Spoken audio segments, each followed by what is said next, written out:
We will hear argument this morning in Case 24A884, Trump versus CASA Incorporated, and the consolidated cases. General Sauer. Mr. Chief Justice, and may it please the Court. On January 20th, 2025, President Trump issued Executive Order 14160, protecting the meaning and value of American citizenship. Birthright citizenship is about slavery. It's not about tourists coming in and touching a piece of sand and all of a sudden there's citizenship. Right after Donald Trump signed that executive order on birthright, he was challenged in court. And 3 federal judges, conservative and liberal, and a number of appeals courts blocked Trump from doing this. And they called it blatantly unconstitutional.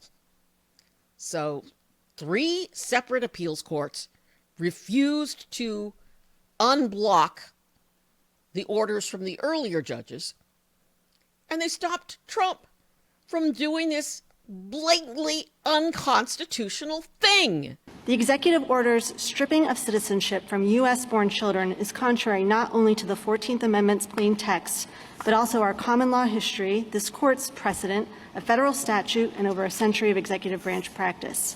And so, let me take a minute. I'll put some words up on the screen. My copy, my little copy, I had a smaller copy that I wore out. It fell apart. Let me read. This is about the 14th Amendment. Proposed 1866, ratified 1868. All persons born or naturalized in the United States and subject to the jurisdiction thereof are citizens of the United States and of the state wherein they reside. No state shall make or enforce any law which shall abridge the privileges or immunities of citizens of the United States, nor shall any state deprive any person of life, liberty, or property without due process of law, nor deny any person within the jurisdiction equal protection of the laws. United States Constitution. I think the president and that bald dude that speaks for him needs to read this. The unfortunate reality that we are facing now in America is that it is incumbent upon attorney generals to stand up and protect Americans from their president. Because time and time again, this president is acting unlawfully in violation of the Constitution, and we cannot address a more fundamental issue than the one the court is beginning to address today, than what it means to be an American in the United States. And all of the precedent is on the side of the state actors here. Time and time again, the Supreme Court has weighed in on this and affirmed that if you were born in the United States, that you are a citizen. That is backed up by congressional action. That is backed up by the whole weight of legal scholarship on this issue.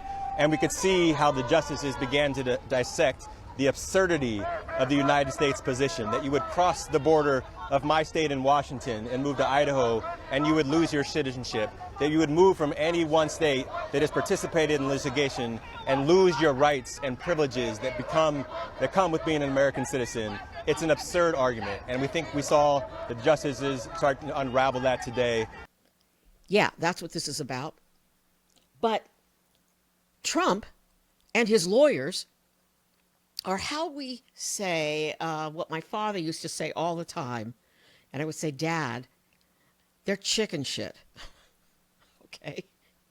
They're chicken. They're not asking the court that big question. Instead, here's what they're doing. And I'll read.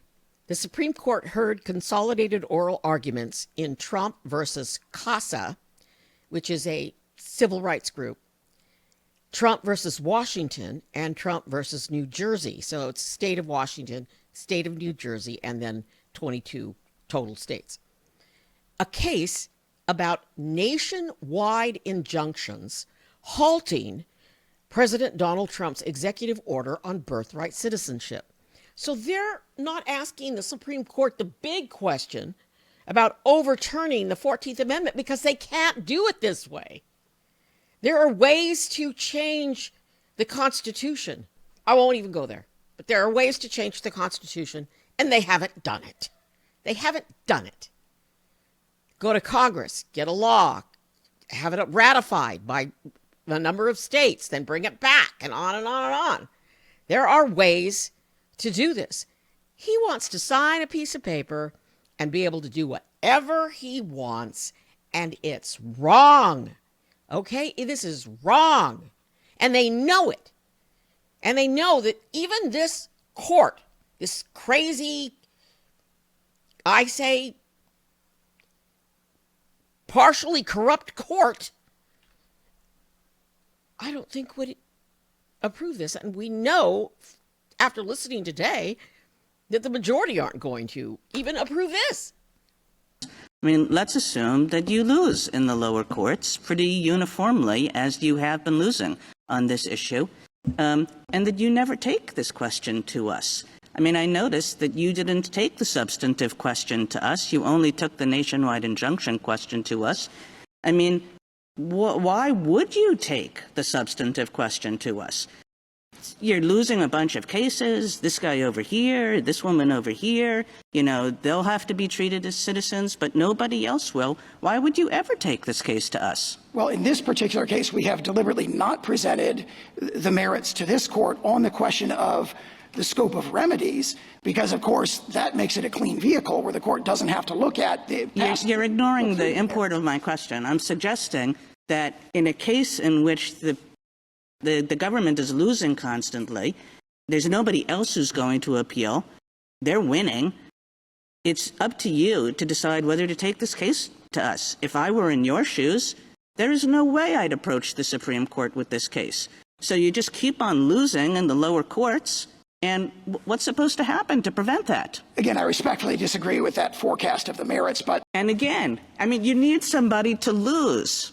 But nobody's going to lose in this case. It's just you're going to have, like, individual by individual by individual, and all of those individuals are going to win, and the ones who can't afford to go to court, they're the ones who are going to lose.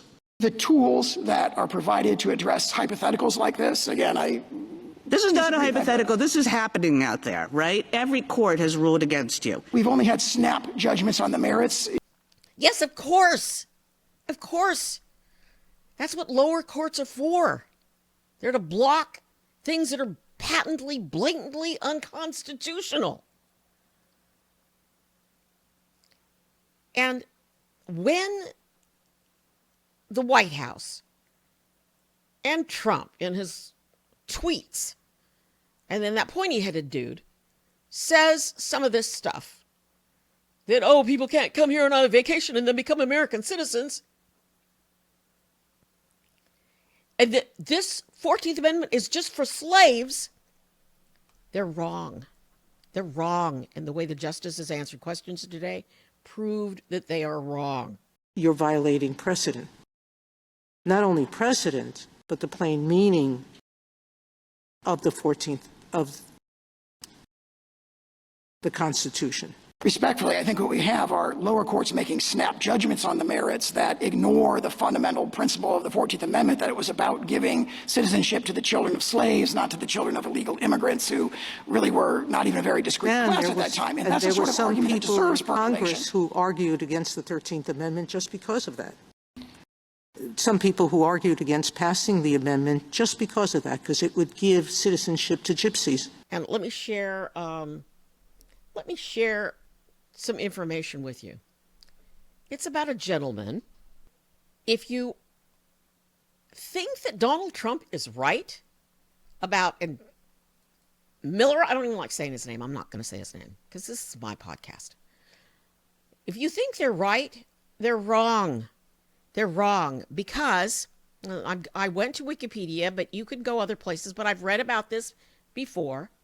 It's the United States versus Wong Kim Ark is a landmark decision of the Supreme Court, which held that a child born in the United States of parents of Chinese descent, who at the time of his birth are subjects of the Emperor of China, but have a permanent domicile and residence in the United States and are carrying on business but are not employed in any diplomatic or official capacity under the Emperor of China automatically became a U.S. citizen at birth. Wong Kim Ark was the first Supreme Court case to decide on the status of children born in the United States to alien parents. The decision established an important precedent in its interpretation of the Citizenship Clause of the 14th Amendment to the Constitution. Just look it up. Wong Kim Ark, who was born in San Francisco in 1873, had been denied re-entry to the United States after a trip abroad under the Chinese Exclusion Act, a law banning virtually all Chinese immigration and prohibiting Chinese immigrants from becoming naturalized U.S. citizens. He challenged the government's refusal to recognize his citizenship, and the Supreme Court ruled in his favor, holding that the Citizenship Clause should be interpreted in light of the common law. The case highlighted disagreements over the precise meaning of the phrase in the Citizenship Clause, namely the provision that a person born in the United States is subject to the jurisdiction thereof requires automatic citizenship. This court should deny the emergency application because this injunction was properly designed to ensure that the states would get relief for our own Article III injuries, as we suffer significant pocketbook and sovereign harms from implementation of this executive order, including from the application of this EO to the 6,000 babies born to New Jersey parents out of state every year. The U.S. prefers alternative approaches for granting that relief, alternatives it never raised in the district court below. But its approach would require citizenship to vary based on the state in which you're born, or even turn on or off when someone crosses state lines, raising serious and unanswered administrability questions, not just for the federal government, but also for the states. And it would offend the text and history of the Citizenship Clause itself.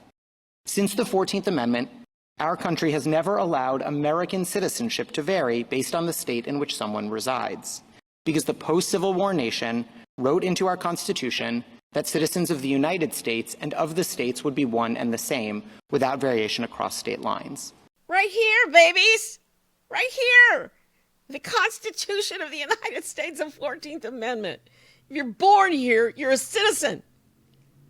And all this gobbledygook about jurisdiction and lower courts and Trump wanting to break the law constantly, they still haven't brought back the other dudes that were taken out illegally. And yeah, I'm going to say it. You know, they lie. They lie and say, oh, he's a criminal and all this and that. We don't know. We don't know because they didn't have due process, because they didn't have it. We don't know who they are. And these people are doing stuff that they shouldn't be doing. And it's time to stand up and take a stand against this stuff. So we've got just so many good sound bites from the Supreme Court. I'll post a couple here at the end. I'm Gloria Moraga, political woman. Please subscribe. Yeah, I didn't do the whole thing at the beginning of the video because I had a rough time starting this because I'm passionate about it. I'm passionate about it. I have another video that I'm posting fairly soon, so I'll see you then. I'm Gloria Moraga. Please subscribe. And everybody read the Constitution. Get your little copy. It's fun. It's really good. And here's some sound bites from the arguments.